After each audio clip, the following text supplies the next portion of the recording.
2 و8 كام؟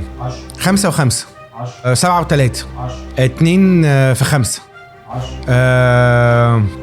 خلص. اذا في 7000 طريق لايه؟ لرقم 10. حياتنا كده برضو في 7000 طريق عشان ابقى مبسوط، في 7000 طريق عشان انجح، في 7000 طريق عشان اكبر، في 70 حاجه ممكن تتعمل مختلفه بين واحد والتاني والتالت توصل لنفس النتيجه اللي هي 10. في 50,000 طريقه ب50,000 شكل، ب30 دين، في 40 بلد، في 30 شغلانه تخليني ابقى معايا فلوس، في 40 طريقه ب40 واحد، ب50 شغلانه، في 50 بلد تخليني ابقى ناجح. في حاجات كتيره قوي في العالم، مفيش ايكويشن واحد، مش 1 زائد 1 يساوي 2، لا هي 1 زائد 1 يساوي 2، وهو 2 ماينس 0 تساوي 2، وهو 4 على 2 بتساوي 2، وهو 13,000 حاجه تخليها تساوي 2. مفيش طريقه واحده ابدا للنجاح. عارفين ايه الحاجه المشتركه في كل الايكويشنز دي؟ الاكتيفيتي اصلا، الاكشن اصلا. ان انا جبت الرقم ده وجبت الرقم ده وضربتهم في بعض او جمعتهم على بعض، انا عملت اكشن جوه شويه ارقام وصلني لنفس النتيجه. النتيجه بقى اترقى في شغلي. مفيش طريقه واحده، مش بس ان انت تعمل شغلك، مش بس ان انت تكون ملتزم، ان افتح بيزنس،